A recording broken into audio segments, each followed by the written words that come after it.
Chapter 38. If I had to entitle this chapter, I would title it Estella's Nature because in this chapter, we learn more about Estella and how she views herself, and she starts to question Miss Havisham and question what's going on. The chapter begins with Pip visiting Estella in Richmond, and she again gives him a warning. She says, "Pip, Pip, will you never take warning?" This is on page 301. "Of what?" "Of me. Warning not to be attracted by you, do you mean, Estella?" "Do I mean? If you do not know what I mean, you are blind." And so they go on like this for a little bit. And then Estella says, "The reason that I wanted you to visit me in Richmond is because it's time for you to go visit Miss Havisham." And she said, "It's time for me to visit Miss Havisham, and she doesn't want me to travel alone, so she wants you to come with me." And so later on in the chapter, they go and visit Miss Havisham, and Estella and Miss Havisham have this very interesting interaction. "We were seated by the fire, as just now described, and Miss Havisham still had Estella's arm drawn through her own, and still clutched Estella's hand in hers, when Estella gradually began to detach herself. She had shown a proud impatience more than once before, and had rather endured that fierce affection than accepted or returned it." This is at the bottom of 303, by the way. "What?" said Miss Havisham, flashing her eyes upon her. "Are you tired of me?" "Only a little tired of myself," replied Estella, disengaging her arm and moving to the great chimney piece, where she stood looking down at the fire. "Speak the truth, you ingrate!" cried Miss Havisham, passionately striking her stick upon the floor. "You are tired of me." Estella looked at her with perfect composure, and again looked down at the fire. Her graceful figure and her beautiful face expressed a self-possessed indifference to the wild heat of the other. That was almost cruel. So Estella seems cold and indifferent, and Miss Havisham is becoming more and more angry. "You stock and stone!" exclaimed Miss Havisham. "You cold, cold heart!" "What?" said Estella, preserving her attitude of indifference as she leaned against the chimney piece and only moving her eyes. "Do you reproach me for being cold? You?" "Are you not?" was the fierce retort. "You should know," said Estella. "I am what you have made me. Take all the praise, take all the blame, take all the success, take all the failure. In short, take me." "Oh, look at her," cried Miss Havisham bitterly.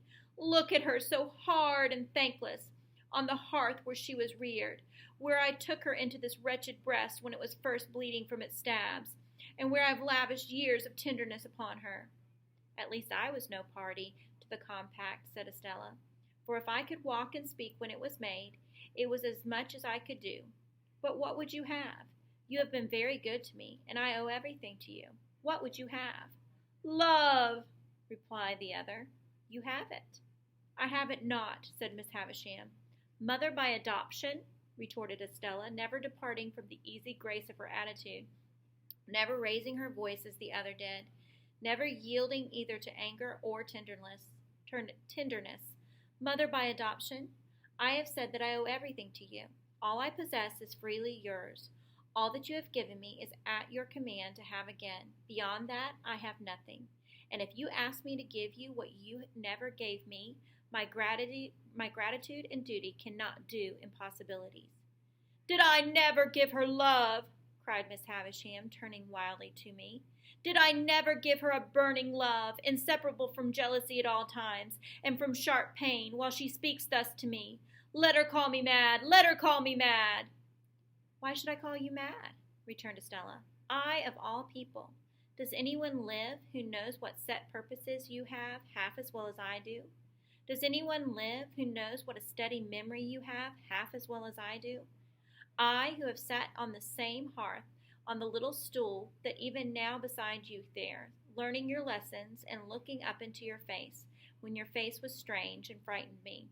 "Soon forgotten," moaned Miss Havisham. "Time soon forgotten." "No, not forgotten," retorted Estella. "Not forgotten, but treasured up in my memory. When have you found me false to your teaching? When have you found me unmindful to your lessons? When have you found me giving admission here, she touched her bosom with her hand, to anything that you excluded? Be just to me. So proud, moaned Miss Havisham, pushing away her gray hair with both hands. Who taught me to be proud? Returned Estella. Who praised me when I learnt my lesson? So hard, moaned Miss Havisham, with her former action. Who taught me to be hard? Returned Estella. Who praised me when I learnt my lesson? But to be proud and hard to me? Miss Havisham quite shrieked, as she stretched out her arms. Estella, Estella, Estella, to be proud and hard to me?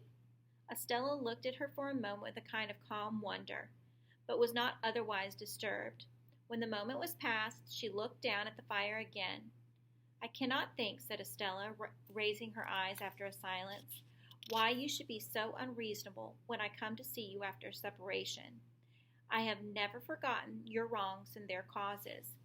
I have never been unfaithful to you or your schooling. I have never shown any weakness that I can charge myself with.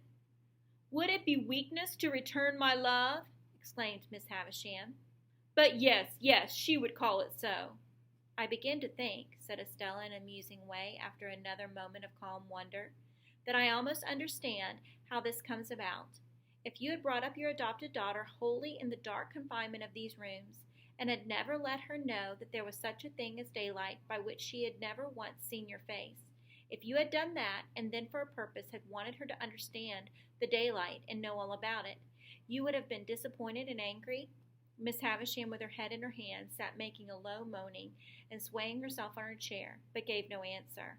Or, said Estella, which is nearer the case, if you had taught her from the dawn of her intelligence, with your utmost energy and might, that there was such a thing as daylight, but that it was made to be your enemy and destroyer, and she must always turn against it, for it had blighted you, and would else blight her.